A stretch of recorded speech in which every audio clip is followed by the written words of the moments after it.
When the medics finally reached the clearing in the Ardennes forest, they expected to find only death. What they discovered instead was a German shepherd lying across the body of his handler, refusing every attempt to move him. The dog's eyes were alert, protective, almost desperate. As the medical team knelt beside them, they realized the soldier beneath was still breathing. But that wasn't the miracle. Hidden in the handler's jacket pocket was a hastily drawn map showing German positions that would save the lives of 50 American soldiers in the coming hours. This is the story of how loyalty, training, and an unbreakable bond between man and animal changed the course of a battle in the winter of 1944. Before we continue with this incredible story, please take a moment to like this video and subscribe to our channel. Your support helps us bring more of these untold historical stories to light. December 1944. The Belgian countryside lay under a thick blanket of snow, the kind that muffled footsteps and turned the world into a monochrome painting of survival. The Battle of the Bulge had begun just days earlier, and the Allied forces found themselves caught in one of the most brutal German offensives of the entire war. Lieutenant James Mitchell, a 26-year-old handler from the K-9 Corps, had been assigned to the 99th Infantry Division with his German Shepherd, Rex. Together, they had trained for 18 months at the War Dog Training Center in Front Royal, Virginia, learning to detect mines, locate wounded soldiers, and carry messages across impossible terrain. James came from a small farming town in Iowa, where he'd grown up working alongside border collies that herded sheep across rolling hills. When the war broke out, he'd enlisted immediately, his skills with animals making him a natural fit for the newly established War Dog program. Rex had been donated to the military by a family in New Jersey, a strong, intelligent dog with a black and tan coat and eyes that seemed to understand human speech. From their first day together, James and Rex had formed a connection that went beyond training. They ate together, slept in adjacent bunks, and learned to read each other's signals with a precision that often saved lives. The morning of December 20th started like many others in that frozen hell. James and Rex were part of a reconnaissance patrol tasked with gathering intelligence on German troop movements near the village of Rockerath. The squad consisted of 8 men, led by Captain Robert Hayes, a veteran of the North Africa campaign whose weathered face and steady hands inspired confidence even in the darkest moments. The temperature hovered around 15 degrees Fahrenheit, and the men's breath came out in white clouds that dissipated into the gray morning air. Pine trees stood like silent sentinels, their branches heavy with snow that occasionally fell in soft thuds that made everyone jump. Rex moved ahead of the patrol, his nose working the frozen ground, his ears rotating to catch sounds that human senses couldn't detect. James watched him with the attention that had become second nature, noting the dog's body language, the tension in his shoulders, the way his tail held steady rather than wagging. They'd been walking for nearly 3 hours when Rex stopped abruptly, his body going rigid in the way that signaled immediate danger. James raised his fist and the patrol froze. The silence of the forest pressed in around them, broken only by the distant rumble of artillery that had become the constant soundtrack of their days. James moved forward cautiously, his rifle ready, trusting Rex's instincts completely. The dog's nose pointed toward a small rise ahead, where the forest thickened into a tangle of underbrush and fallen logs. Captain Hayes moved up beside James, his eyes scanning the terrain with the practiced gaze of someone who'd learned to read landscapes for threats. They waited, breathing slowly, watching. Then they heard it, the unmistakable sound of German voices, low and careful, coming from beyond the rise. The patrol had stumbled upon an enemy position, likely a forward observation post monitoring Allied movements. Hayes made a quick decision. They needed to withdraw and report the position, but they also needed intelligence about enemy strength and artillery placements. He signaled to James, who understood immediately. This was exactly the kind of mission Rex had been trained for. James removed a small leather pouch from his pack, inside which was a waterproof sleeve designed to carry messages or documents. He whispered a command to Rex, who pressed against his leg, waiting. The plan was simple but dangerous. James would work his way closer to observe the German position while the rest of the patrol provided cover from a distance. Rex would stay with him, ready to carry back any critical information if James couldn't make it back himself. The two moved forward together, using the natural terrain for cover, James' hand occasionally resting on Rex's head to keep him calm and focused. The snow worked in their favor, dampening sound, but it also made movement slow and exposed them to the bitter cold that seeped through their uniforms. James had learned in training that successful reconnaissance was about patience, about becoming part of the landscape, breathing with it rather than against it. They reached a position behind a fallen oak tree, its massive trunk providing cover while offering a clear view of the German position below. What James saw made his blood run cold. This wasn't just a small observation post. Spread out in the clearing below were at least 30 German soldiers, several artillery pieces being positioned, and what looked like preparations for a major assault. There were officers studying maps, radio operators maintaining communications, and infantry digging defensive positions. This was a staging area for an attack that would hit Allied lines within hours, possibly breaking through the already stressed defenses. James pulled out his small notepad, his fingers numb despite his gloves, and began sketching the layout. He noted the artillery positions, the number of troops, the direction of their preparations, everything that commanders would need to organize a defense or preemptive strike. He worked quickly but carefully, knowing that this information could save hundreds of lives. Rex lay beside him, perfectly still, his training overriding every instinct to move or make noise. James had just finished his sketch when disaster struck. A German patrol making rounds of the perimeter emerged from the trees to their right. There was a moment of frozen shock on both sides, then chaos erupted. The Germans shouted in alarm, raising their weapons. James grabbed Rex's collar and ran, crashing through the underbrush as gunfire exploded behind them. He heard Captain Hayes and the patrol returning fire, trying to provide cover, but the Germans were reacting quickly, and the entire position was now alerted to the American presence. James ran with everything he had, his boots slipping on the icy ground, branches tearing at his uniform. Rex stayed beside him, matching his pace, occasionally looking back at the pursuing soldiers. Bullets whipped through the trees, sending up sprays of snow and wood splinters. James's mind raced. He had the intelligence. He had to get it back, had to warn command about what was coming. But the Germans were closing in, and he could hear more voices joining the pursuit. He made a split-second decision that would define everything that followed. Stopping behind a massive pine tree, he pulled out the leather pouch and stuffed his sketches inside. His hands were shaking from cold and adrenaline, but he managed to secure the documents. Then he knelt beside Rex, looking into those intelligent brown eyes that had seen him through so many dangers. James gave Rex the emergency command they'd practiced, but never used in combat, the one that meant everything had gone wrong. He pointed back toward where Captain Hayes and the patrol had been, touched Rex's head with both hands in their personal gesture of trust, and whispered the single word that would send the dog running for help. Rex hesitated, every instinct telling him to stay with his handler, but the training was stronger. He took off through the forest, low and fast, the leather pouch secured around his neck. James watched him disappear into the trees, then turned to face the pursuing Germans. He raised his rifle and began firing, not to kill, but to draw attention away from Rex's escape route, to give his partner every possible second to reach safety. The firefight was brief and brutal. James managed to take down 2 German soldiers before a bullet caught him in the shoulder, spinning him around and sending him crashing into the snow. He tried to rise, but another round hit him in the leg, and he collapsed. The Germans surrounded him quickly, shouting commands, kicking away his rifle. An officer approached, a young lieutenant whose face showed the same exhaustion and fear that marked all soldiers in this terrible winter. James was bleeding badly, the snow around him turning red, but his mind was clear on one thing.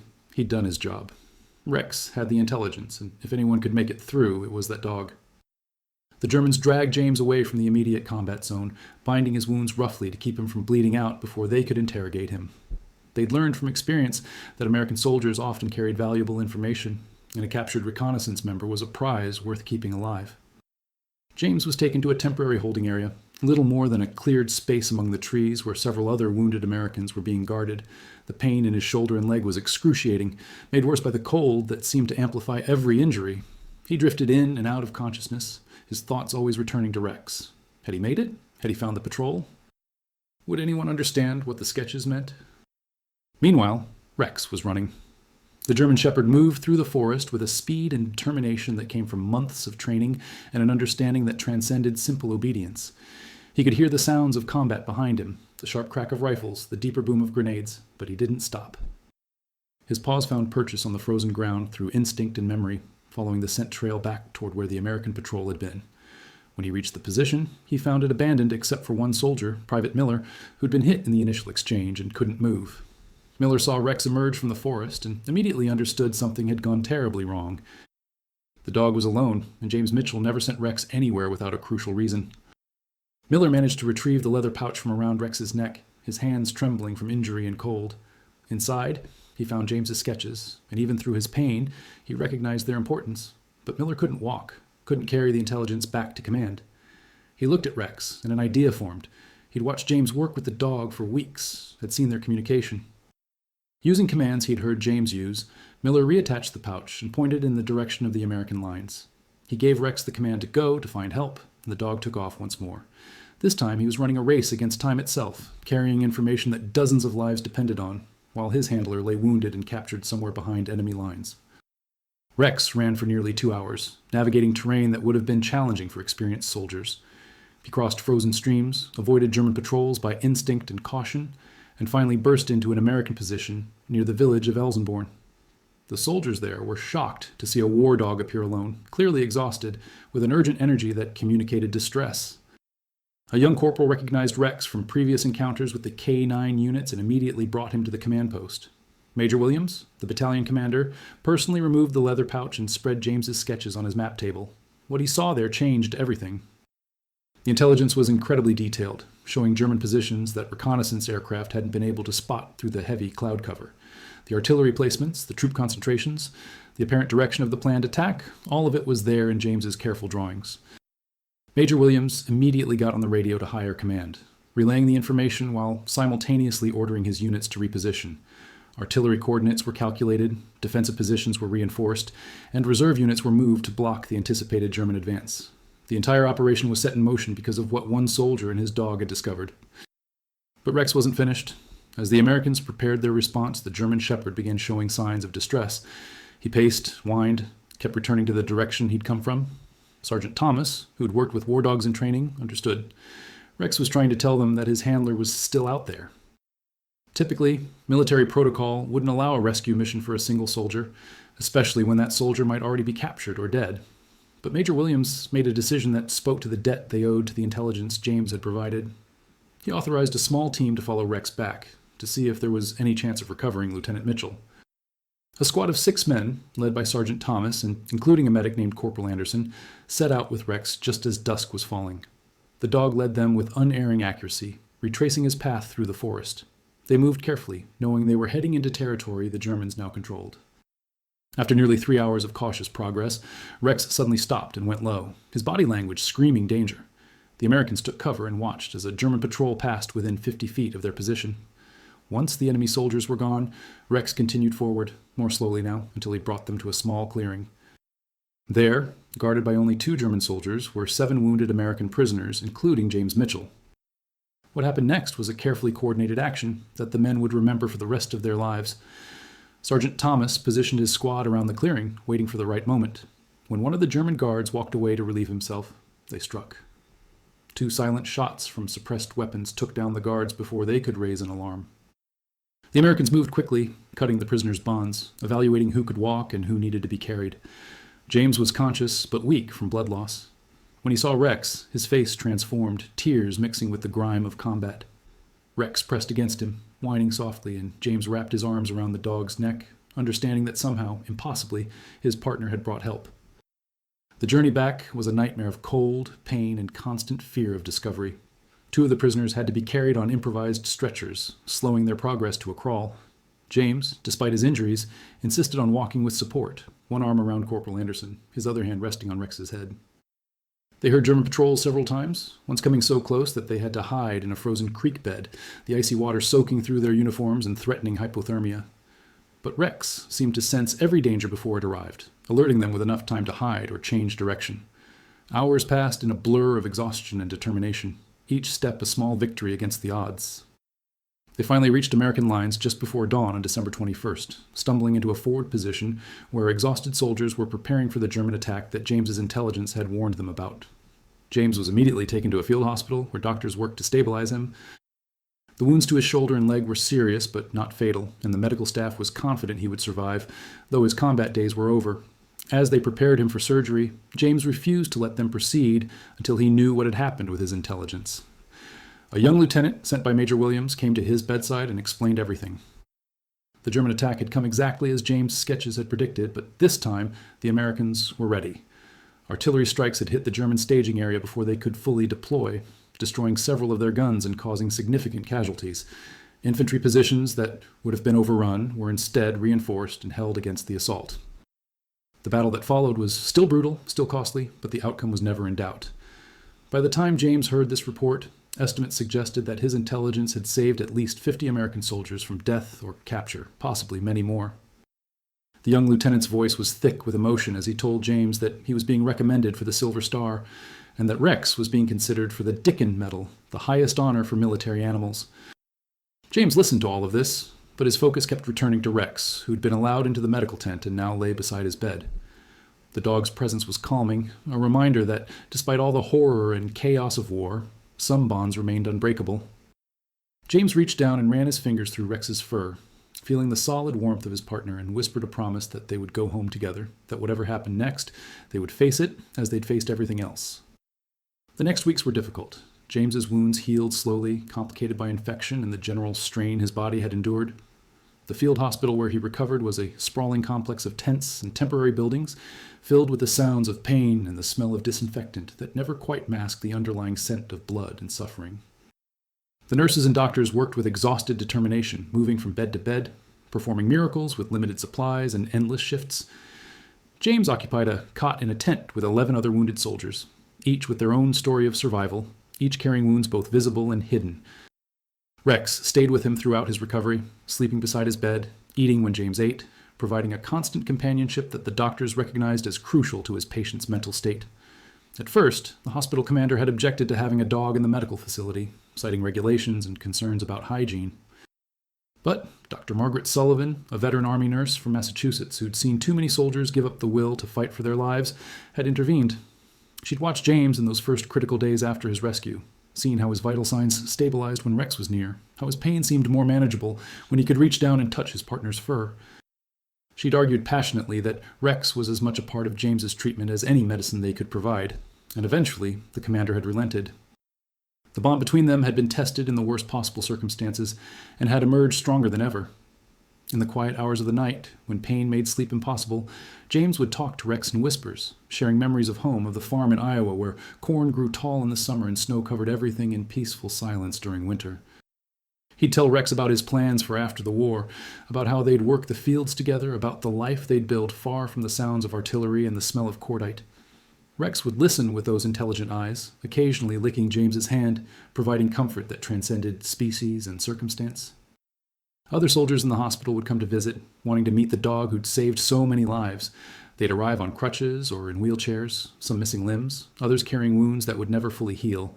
They'd sit beside James's bed and listen to the story, asking questions, marveling at Rex's intelligence and loyalty.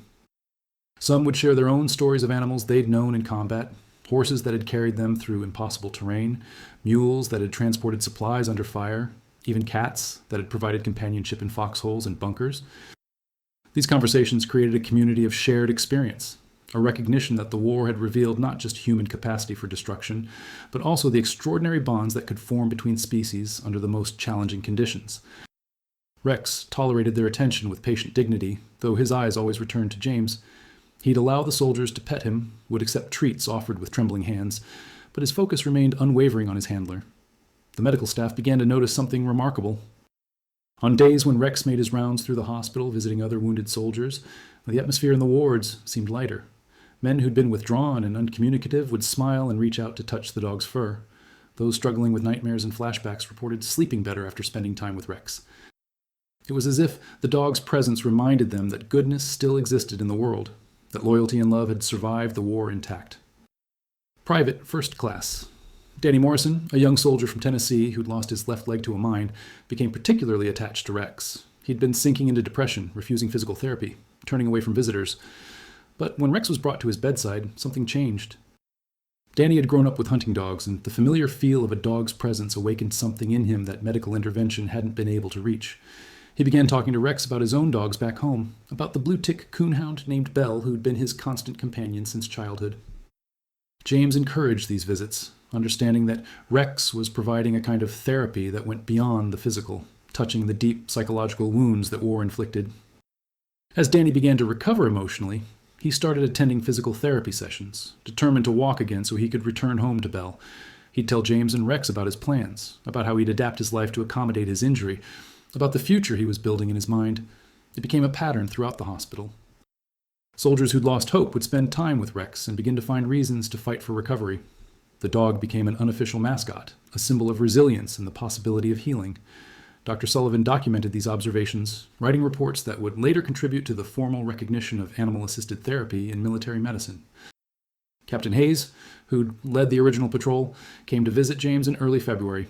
He'd been wounded in a subsequent engagement, taking shrapnel to his side, but had recovered well enough to walk.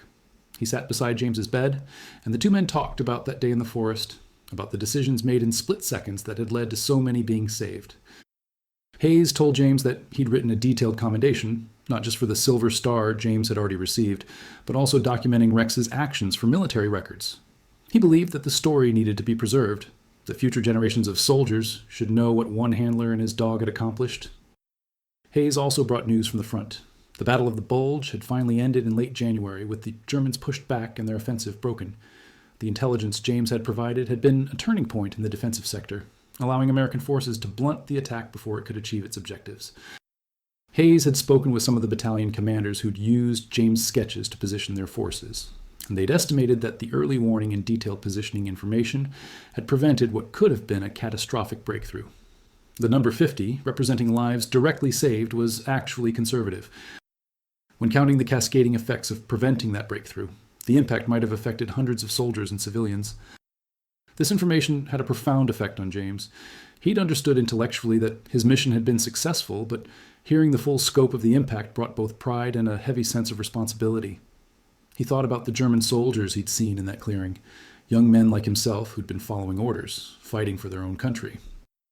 War had a way of reducing everything to us versus them, but in the quiet of the hospital, James found himself grappling with the complexity of it all.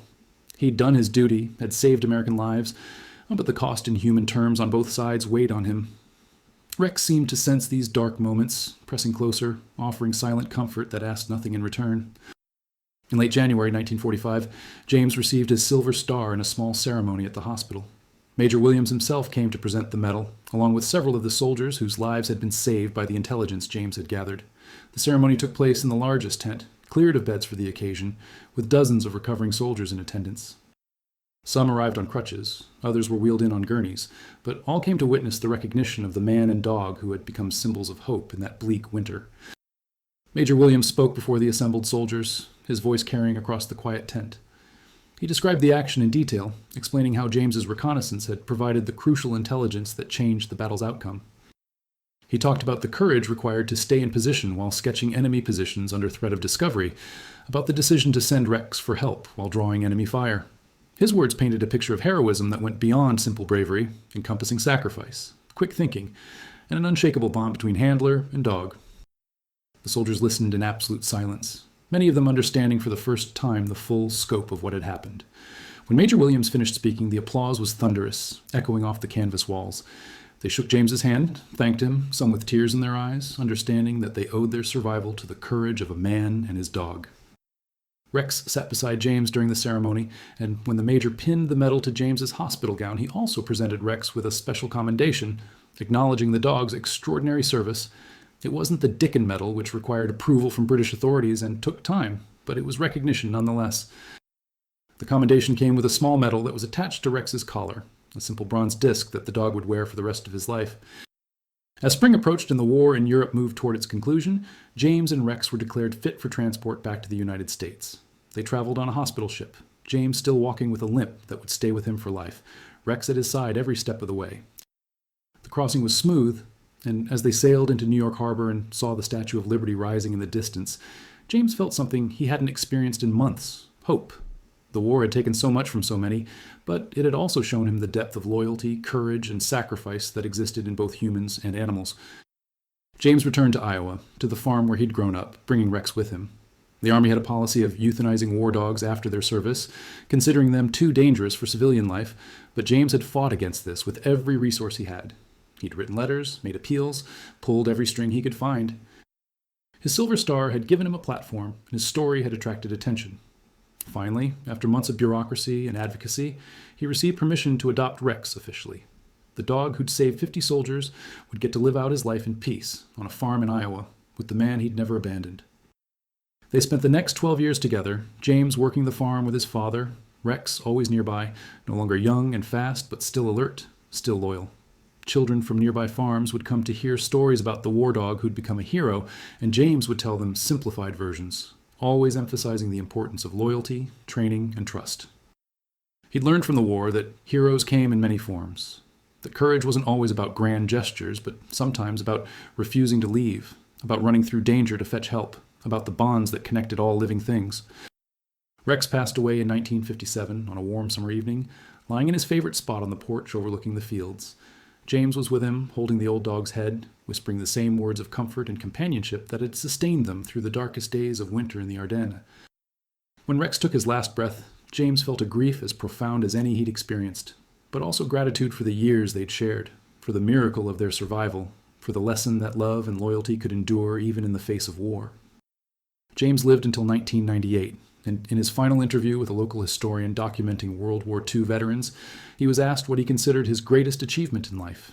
Without hesitation, he answered that it was earning the trust of a dog named Rex and living up to that trust even when everything seemed lost. The historian asked him to elaborate, and James smiled, his eyes distant with memory.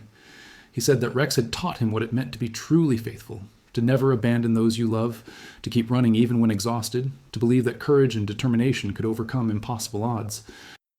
The story of James Mitchell and Rex became part of the oral history of the war, told in veteran halls and documented in military archives. Decades later, researchers studying the Battle of the Bulge would come across the report about the intelligence that had saved 50 soldiers, about the German shepherd who'd refused to leave his handler's side, about the loyalty that had sparked a rescue mission against all military logic. They would marvel at the details, at the precision of James's sketches made under fire, at Rex's incredible journey through enemy territory, at the series of decisions and chances that had led to so many lives being saved. In 2004, a small memorial was erected in James's hometown, featuring a statue of a soldier kneeling beside a German shepherd. The inscription read simply, "In honor of Lieutenant James Mitchell and Rex, whose courage and loyalty in the Battle of the Bulge, December 1944, saved the lives of 50 American soldiers." May we never forget that heroes walk on both 2 legs and 4. Veterans from across the country attended the dedication, some of them men who'd been saved by James's intelligence, others who'd simply been moved by the story. They stood in the Iowa sunshine, old men now, remembering their youth and the dogs who'd served alongside them. The lesson of James and Rex extends beyond the specific circumstances of their story. It speaks to the incredible capabilities of working animals when properly trained and bonded with their handlers. It demonstrates the value of military working dogs, a truth that has led to their continued use in conflicts around the world. But more than that, it reminds us that in the midst of humanity's worst moments when we descend into violence and destruction, there remain examples of loyalty, sacrifice, and love that transcend the horror. Rex could have run to safety when James was wounded. He could have abandoned his handler and saved himself. But that was never a possibility in his mind, because the bond between them was deeper than instinct, stronger than fear. James could have kept the intelligence for himself, could have tried to escape without drawing fire, but he chose to give Rex every chance of survival, even at the cost of his own freedom.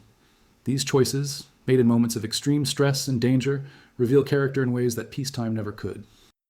They show us what we're capable of when we commit fully to another being, when we accept that some relationships demand everything we have to give. The war would end, the battles would fade into history, but the example of what one man and one dog accomplished together would endure, inspiring new generations to understand that true heroism often wears fur and walks on 4 legs. Today, military working dogs continue to serve alongside soldiers in conflicts around the world, descendants in spirit, if not in blood, of dogs like Rex. They detect explosives, locate wounded soldiers, provide security, and offer companionship in the loneliest places on Earth. Each of them carries forward the legacy of those early war dogs who proved their worth in the frozen forests of Belgium, in the deserts of North Africa, in the jungles of the Pacific. They serve not for medals or recognition, but because of the bond with their handlers, because of training that becomes instinct, because loyalty is encoded in their very nature. And, occasionally, in rare and remarkable circumstances, they accomplish something so extraordinary that it must be remembered and honored. The story of the German shepherd who refused to leave his handler's body, who carried intelligence that saved 50 soldiers, is more than a war story. It's a testament to the power of trust, the miracle of cross-species communication, and the truth that courage comes in many forms. It reminds us that in our darkest hours, salvation might arrive on 4 legs, with brown eyes full of determination and a loyalty that knows no limits. It tells us that the bonds we forge with animals are not simple or one-sided, but complex relationships built on mutual respect, understanding, and love. And it challenges us to live up to the example set by a farm boy from Iowa and his German shepherd partner, who together changed the course of a battle and proved that heroism is measured not in grand gestures, but in the refusal to abandon those we love, no matter the cost.